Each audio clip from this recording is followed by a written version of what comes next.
y le llamamos a otra exponente importante de la medicina en nuestro país, la doctora Evalinda Barrón, directora general de CONADIC, para que nos ayude a ubicar la problemática que enfrentamos. Doctora, ¿cómo está? Buenas noches. Doctor Alejandro, ¿cómo está? Buenas noches, qué gusto, gracias por el espacio.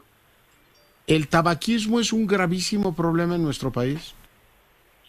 Es un grave problema. Aproximadamente tenemos 16 millones de fumadores en México y el problema aún más grave es que casi 1,5 millones tienen entre 10 y 19 años. Entonces, es uno de los factores de riesgo más importante para las enfermedades más prevalentes, es decir, que presentamos más los mexicanos como enfermedades de riesgo cardiovascular. Entonces, sí, es un problema de salud pública importante. Ya.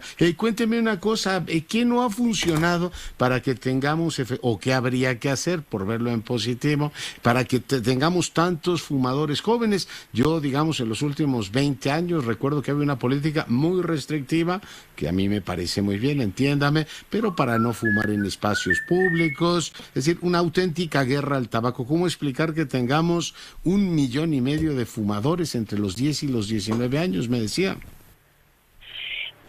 Hay una serie de medidas que se han tomado, no solamente desde México, sino a nivel mundial, con el Convenio Marco para el Control de Tabaco, que es impulsado por la Organización Mundial de la Salud.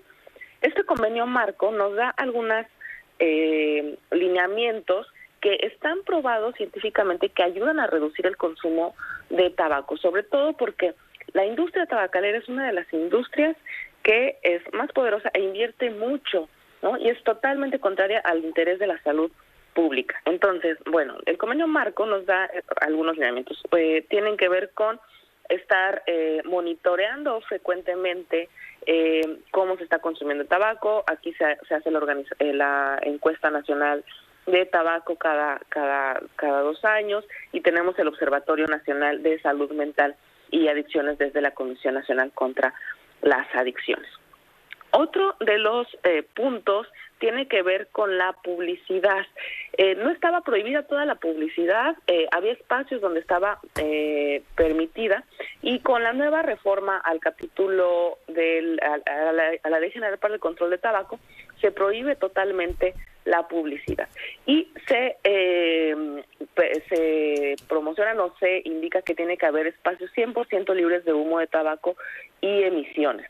Esto protege a las personas, desincentiva a las personas que fuman, pero además protege a las personas que no fuman.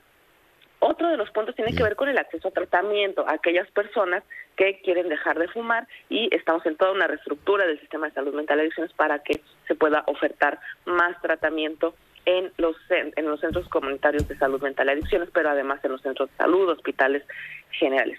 Y finalmente lo que tiene que ver con los impuestos, que es una medida que aún nos falta en México por cumplir, pero hemos avanzado mucho este año, cosa que no había pasado en los últimos 12 años. Pero yo no tengo idea cuánto valga una cajetilla de cigarros, pero actualmente es cara en México, ¿no?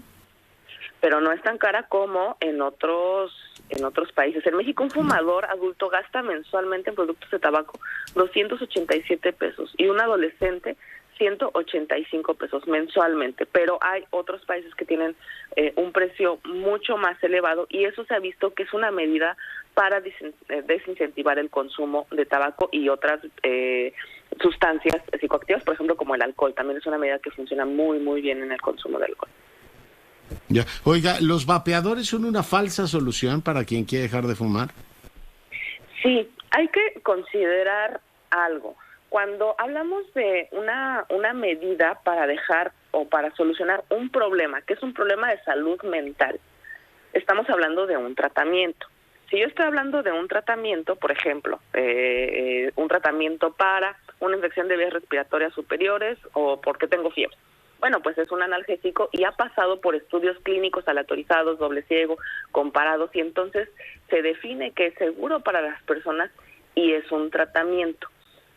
Los llamados vapeadores no son una alternativa que esté probada, es decir, no es un tratamiento para dejar de fumar.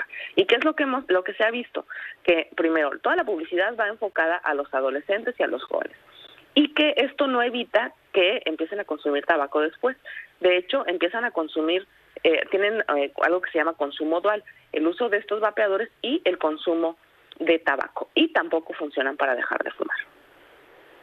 Ya, oiga, pues hay que generar, no sé, más información, porque veo como dos corrientes en la ciudad mexicana. Por un lado hay quien quiere legalizar la marihuana y por otro lado cada vez más restricciones para el consumo de tabaco, doctora.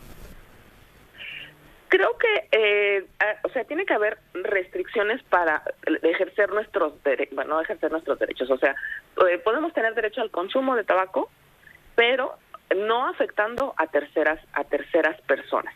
Y esto aplicaría para cualquier sustancia psicoactiva que tenga efectos sobre la salud pública de otras personas. Por ejemplo, si hubiera una legalización sobre el consumo de cannabis, que ya llamó la Suprema Corte, pues tendría que unirse a estas medidas de lugares en específico para poder consumir. Entonces, igual la publicidad acotada y todo. Exactamente, la publicidad acotada, los lugares donde se consume, a quién se vende, cómo se vende, etcétera. Muy bien. Oiga, pues doctora, le agradezco muchísimo que nos haya ayudado a poner hoy el contexto en este día tan señalado sobre el problema que representa el tabaquismo. Muchas gracias por su tiempo. Muchísimas gracias a ustedes, siempre es un gusto estar con ustedes y acompañarlos. Que tengan buena noche.